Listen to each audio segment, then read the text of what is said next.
Reverb!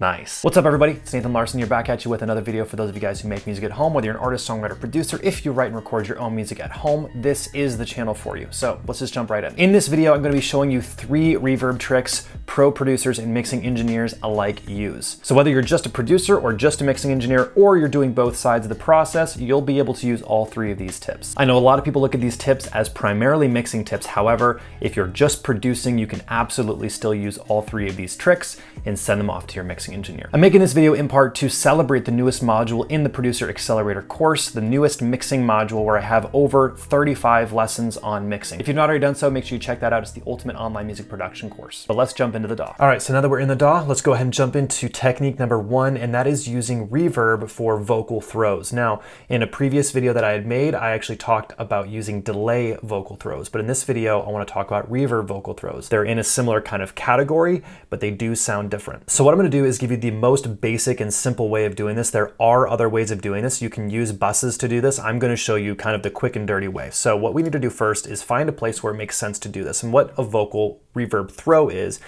basically taking one word or one phrase and putting a lot of reverb on it so that way it sounds a little bit different than other sections. So let me just show you what I mean. So let's go to a section where it makes sense to put this. I'm going to show you a song that I did called I Will Rise. I'm captured between your world and my own realm.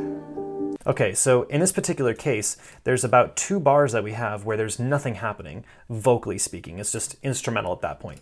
So what we could do here is actually add a reverb throw. So what I'm going to do is duplicate this track here, Command D if you're using Mac, and I'm going to just take the word or phrase that I want to basically use or have kind of accentuated, and it will be just this last little phrase here. Should be my own realm. So my own realm is the word or kind of 2 words or 3 words that I want to use. So I'm going to copy this over. Now, if you just play this right now, My own realm. that's not going to work. You're going to have just twice as loud. It doesn't sound good, obviously. But what we're going to want to do is, first of all, if you have any automation, as you can see here, I have automated this vocal. We want to make sure that we delete that. So we're going to want to just go ahead and delete all of that automation. And then we're going to add a reverb. For me, I'm going to use realm. It does not matter what reverb you use, but you want it to be a very large reverb. So in this particular case, this is like 4.8 seconds just out of the box. We're going to set mix to 100%, 100%. Now, if you have any of that dry signal, you're going to get that phasing problem. So you want to make sure it's set to 100% mix. So 100% mix, and let's just go ahead and listen to how this sounds with literally nothing done to it. I just pulled up the reverb, set the mix to 100%, and that's it. Captured between your world and my own. So that's the effect, essentially really, really overdone. So how can we dress this up to make it work a little better? First of all, it's too loud. So let's go ahead and turn this down. The nice thing is all we have to do is turn the fader down. In your world and my own realm. World and my own realm. Okay, that's working. Now, the next thing I want to do is add some diffusion. Let's add some size. My own realm. Okay, and then I'm going to do a high cut. And basically what this is going to do is take some of that harshness off. It's going to smoothen out this reverb a little bit. My own realm. So it doesn't just like pop out and kind of hit you in the face a little bit. It's going to be just a little bit smoother, a little bit more mellow. All of that like harshness is going to sibilance and stuff like that. It's going to be kind of rolled off. My own realm. There we go. Now, the other thing that you could do is you could actually automate this itself. So you could go in here and make it so that as that phrase ends, the reverb actually gets boosted up. My own realm. All right, let's listen to that. I'm captured between your world and my own realm. So without it, Captured between your world and my own realm. with it. Captured between your world and my own realm. Boom. So that right there, super quick, super easy. That's using reverb for vocal throws. All right, that brings us to technique number 2, and that is using different reverbs for different sections of the song. This is definitely something a lot of pros use. It's not used in every single song. You need to make sure that actually it's gonna fit.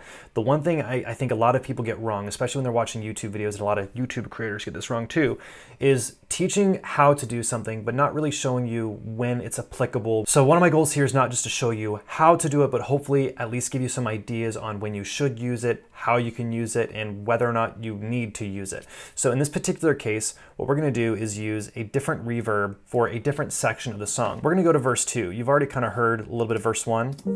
I'm lost in an ocean of overwhelm.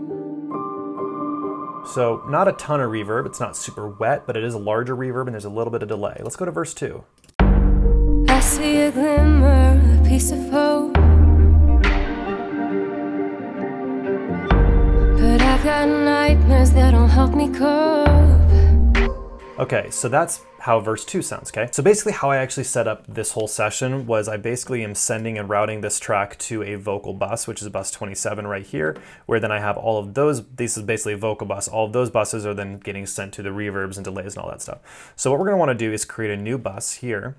Let's go ahead and do bus 6. Now bus 6 is realm, okay? Now what we're gonna do is have a more wet reverb in this particular case because there is a little bit more production going on. I see a glimmer. Now obviously that's like way too much. Let's actually do a high cut here, low cut. Let's increase the diffusion on this. And then let's bring this down. I see a glimmer, a piece of hope. I see a glimmer, a piece of hope, but I've got nightmares that don't help me cope. Okay, so right now, basically what we're getting is a longer reverb. So let's go to the beginning again. So we'd have that off here. I'm lost in an ocean of overwhelm. Okay, and then we go to verse 2, and we're gonna now need to make sure that we turn this bus on and automate that. So we're gonna go ahead and turn it on now. We'll actually automate it here in a second. I see a glimmer, a piece of hope,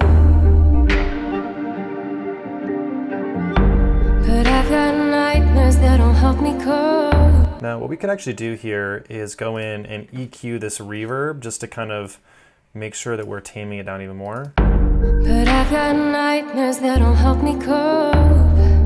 There we go. That sounds a lot better. Just roll off some of that. I've got nightmares that don't help me cope. So what this is doing is basically now that we have more production underneath of this, it makes sense to have a little bit more reverb. It doesn't need to be quite as dry. If we would have had this much reverb at the very beginning, it just sounds a little bit like it's just too much. I'm lost in an ocean of overwhelm. That sounds like too much to me. Now, this is definitely personal taste. I think you can disagree with me. That's perfectly fine. You don't have to agree with me. But verse 2, it makes a lot more sense to do it because there is more production happening. There's a little bit more that actually supports having a bigger reverb. You could flip this the opposite way. There are lots of circumstances where it actually makes sense for verse 2 to be a lot more dry than verse 1. So the concept here is use a different reverb, use a different length of a reverb to actually spice up different sections of the song itself. Think of reverb not just as creating new space, but also providing dynamic opportunities. This is where you can actually take things just to the next level, where you can allow your audience to hear the music in a different way that is more interesting, that is more dynamic. So take this technique or this tool, the how to do it, and start actually trying to figure out the best ways of actually applying it. You don't have to do this on every single track. Not every single track is going to call for it. But in a lot of times, in a lot of examples, it definitely makes sense to use different reverbs or different lengths of reverbs. It doesn't even have to be a different reverb itself, but different lengths of reverbs in different sections of the song. Chorus might have a different reverb than the verse. Don't think that you just use one reverb and call it a day. That brings us to tip number 3, or technique number 3, and that is sidechaining your reverbs. Now, basically what we're gonna do is take this larger reverb, this longer reverb that we have in verse 2. I see a glimmer, a piece of hope. Okay, that sounds really good, but right now, in the middle of that phrase that she's singing, that reverb is kind of getting in the way of everything else. Now, we could certainly automate that reverb. That's definitely an option. But what I'm gonna show you is how you can actually use compression to basically do it automatically. So what we're gonna do is open up a compressor. It doesn't really matter what, as long as it has sidechaining as an option. I actually really like this Platinum Digital. It's a very neutral, kind of transparent sounding compressor. So we're gonna go to sidechain here. Let's go to audio. And we're gonna wanna make sure that we actually select lead vox versus /bridge. Lead vox. We've got a lot of vocals here. We've got a lot of stuff. Okay, so there we go. So lead vox versus /bridge, click that. And now basically what's happening is that the compressor is going to be triggered by the actual vocal itself, not by the track that it exists on. So normally a compressor is going to start compressing based on the signal that is coming through that specific channel strip. So in other words, since I put the compressor right here, if there's no sidechain, it's going to be simply compressing based on what is actually coming through this particular channel. However, that's not what we want. What we really want is we want it so that lead vocal is actually causing this compressor to push the reverb down when the lead vocal is actually pushing signal to it. When there's actually a lead vocal happening, that's pushing it down, and when that lead vocal stops, it's going to open back up. So really what's happening is that the lead vocal, in a way, is kind of automating the reverb for us, so we don't actually have to go and draw the automation in. Now, of course, it's not actually automating it, it's just compressing it, but that's just kind of a good visual picture of what's happening. So what I'm going to do is set this to ratio 4:1, and then we're going to mess with this threshold and also the release. You want to make sure you turn auto release and attack off, because the release is going to be basically how long does it take for that compressor to open back up to allow that to happen. So I'm not going to touch anything on here except for that ratio. Let's go ahead and see what happens. I see a glimmer, a piece of hope. Okay, so that's with absolutely nothing touched on it except for the ratio. So I see a glimmer, a piece of hope. okay, so first thing I want to do is slow this release down because I don't want to give a pumping sound. What I want to do is make it very smooth. So when she's singing, it's not like every time she has a split second where she's not singing, I don't want that reverb opening up. I want it to be slow. I see a glimmer, a piece of hope. Even slower than that, I think, actually. I see a glimmer, a piece of hope. Now, what we want is we want it so it's not reducing a ton. So this threshold is what's going to be controlling that. So if I turn the threshold way down like that, I see a glimmer, a piece of hope. you can tell it's like throbbing that reverb. We don't want that. That's not going to sound very good. So you want it to be very mellow. I see a glimmer, a piece of hope. And you can also mess with the ratio too. That's going to be how hard it's actually pushing it down. I see a glimmer, a piece of hope.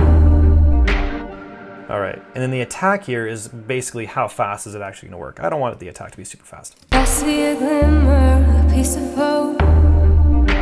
Okay, I like that. That's sounding pretty decent. So let's turn this compression off. Here's what it sounds like with no compression. I see a glimmer, a piece of hope. Okay, here's with it. I see a glimmer, a piece of hope. It's very subtle. You can definitely make it less subtle by the threshold. I see a glimmer, a piece of hope. And you got to balance this between, you don't want to be using the compression to control the overall volume of the reverb. Use the fader for that.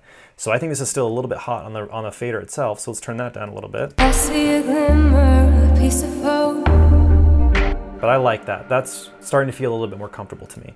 But this is definitely one of those tricks or kind of concepts that you can use that now, whenever you have this running, it's going to do all the work for you. You don't actually have to do manual automation for it. Now, I might tweak the reverb a little bit so it's not quite as long.